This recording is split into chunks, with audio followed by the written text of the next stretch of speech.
semuanya. Apabila formasi melebihi jumlah guru non-ASN, tentu tidak ada persaingan. Semuanya lulus karena memang tidak ada passing grade bagi yang tadi saya sebutkan, hanya perankingan.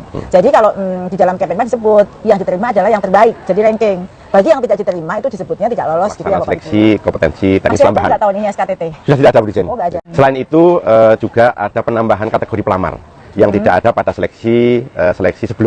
Namun sebelum itu jangan lupa untuk subscribe ya teman-teman, karena untuk channel ini akan memberikan informasi tentang pendidikan P3K dan CPNS 2024. Baik, ya. Kami sampaikan lagi Bu Dirjen bahwa sebetulnya untuk yang Kemenpan kan memang harusnya dari Kemenpan RB yang memberikan sosialisasi, tapi tidak salahnya kita sebagai instansi pembina juga memberikan ya, karena banyak yang tanya, memberikan informasi awal lah kita seperti itu. Jadi banyak sebenarnya beberapa hal yang bisa disampaikan. Berbeda dengan seleksi tahun sebelumnya, dengan adanya pelaksanaan seleksi kompetensi teknis tambahan. Masih ada tahun ini SKTT? Sudah tidak ada, Bu Dirjen. Oh, nggak ada. Tidak ada. Nah, pada tahun ini tidak ada lagi terkait dengan SKTT. Selain itu juga ada penambahan kategori pelamar yang tidak ada pada seleksi sebelumnya, yakni terkait dengan pendataan non ASN di BKN. Namun pada prinsipnya status guru tetap berdasarkan Dapodik. Jadi selain berdasarkan data dari BKN, juga berdasarkan dari data Dapodik, karena dimungkinkan pendataan yang sudah dilakukan di BKN juga mungkin sudah ada yang pindah tugas, ada yang meninggal sebagainya, sehingga ada dua data yang perlu kita cross checkkan. Di lain juga data yang lulusan PPG Prajabatan. Nah, kami sampaikan Bu Dirjen di pasal 29 Kemenpan sebut bahwa terkait guru yang terdaftar di BKN maupun di Dapodik akan lebih diutamakan ketimbang guru non ASN yang terdaftar di Dapodik saja. Jadi ini benar cross check ya, betul. Diutamakan, tapi tetap saja Bapak Ibu nggak usah khawatir. Jadi kalau kemarin sempat ada isu hanya yang ada di BKN saja, sekarang di dalam Kemenpan itu sudah diakomodir guru yang terdaftar di Dapodik seperti tahun-tahun sebelumnya. Betul. Ya. Terima kasih Pak Ses, penjelasan yang sangat bagus untuk bisa menjawab banyak penasaranan Bapak Ibu guru. Kita itu kurang lebih ya perbedaan seleksi ASN P3K tahun sebelumnya dengan saat ini. Nah, kita akan lanjutkan dengan menjawab beberapa pertanyaan dari yang sudah masuk, yang kita kurasi bersama. Ini ada pertanyaan dari Bapak Musdali Pak Aidan Dila. Pak Musda, pertanyaannya bagaimana solusinya P3K yang serdik tapi gak ada jam mengajar yang linear? Seperti apa itu, Pak? Oh ya, saya jawab aja deh ini. Karena dia tanya langsung ke saya. Tentu ada kebijakan dari Kemendikbudristek mengingat penempatan berdasarkan rekomendasi Kemendikbudristek. Sehingga seharusnya Ibu atau Bapak tidak perlu khawatir, seharusnya tidak ada kendala dalam pembayaran TPG-nya. Namun perlu juga Ibu berkoordinasi atau Bapak dengan kasus yang sama, berkoordinasi dengan Dinas Pendidikan. Yang mana ini dimaksudkan agar beban kerja Ibu dan Bapak dapat terpenuhi sehingga pembayaran TPG-nya dapat dirasakan. Kurang lebih seperti itu. Betul. Baik, kita akan melanjutkan dengan pertanyaan berikutnya. Bapak Ibu, terima kasih yang masih bersabar menemani kami di sore hari ini. Tadi ada terlambat 10 menit, nanti akan diganti 10 menit berikutnya. Ini ada pertanyaan dari Yerusanit Bani. Bapak Yerusanit Bani, pertanyaannya, selamat pagi Ibu, maaf mengganggu, tidak, kami sengaja adakan kegiatan ini untuk melayani Bapak Ibu semuanya. Izin bertanya, saya P3K tahap pertama tahun 2021. Pada saat seleksi lalu, formasi saya sedikit sekali, dan saya terpaksa harus memilih di tempat yang jauh dari keluarga. Ibu P3K katanya menurut informasi yang dia dengar P3K tidak bisa pindahkan katanya itu. Secara pribadi saya taat pada aturan. Bagus sekali Bapak ya. Nah, yang menjadi pertanyaan saya, apakah kami bisa ikut seleksi lagi dengan memilih formasi di domisili tempat tinggal kami tanpa harus mengundurkan diri? Nah, gimana nih pertanyaannya?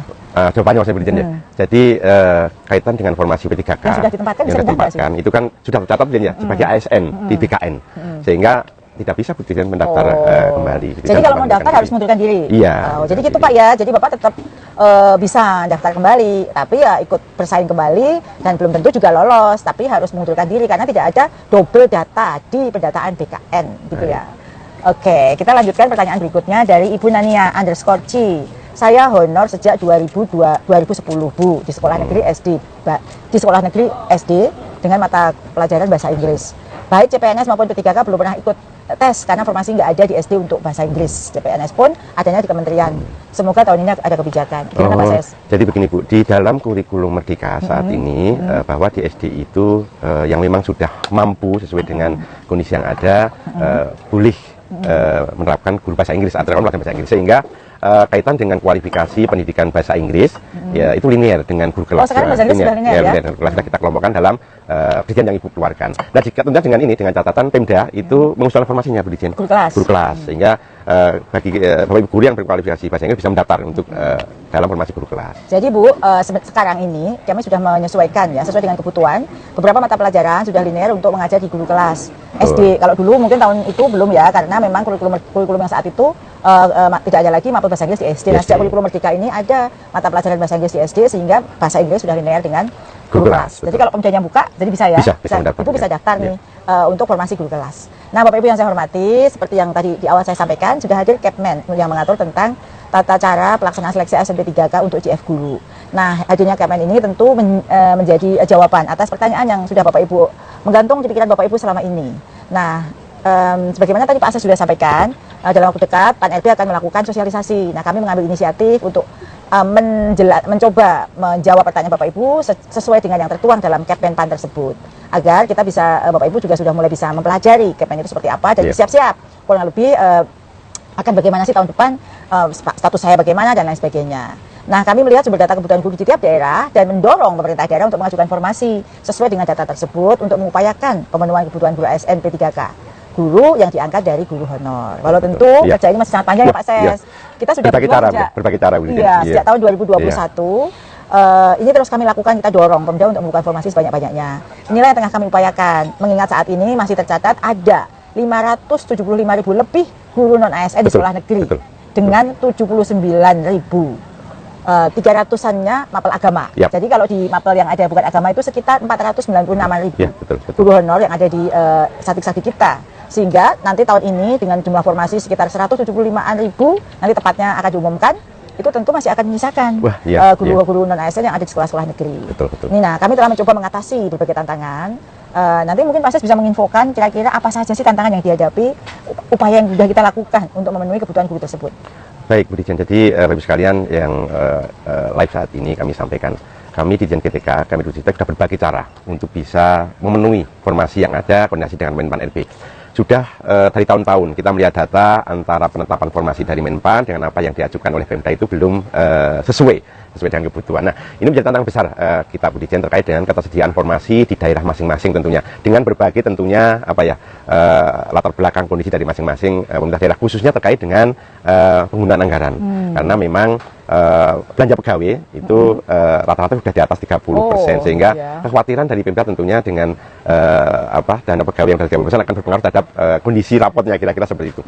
Nah, kita Bu Dirjen tidak memiliki kewenangan sebetulnya untuk bisa menetapkan, mengunci jumlah formasi akhir, karena memang itu adalah kewenangan dari Kemenpan RB, karena masing-masing daerah tentunya punya pertimbangan terkait dengan pengusulan formasi yang ada. Nah, poin terpenting yang telah kami lakukan dengan memberikan rekomendasi kepada Kemenpan RB tentunya yang punya kewenangan, dan pemerintah daerah berdasarkan data kebutuhan guru di setiap daerah, bahkan setiap bidang mapelnya.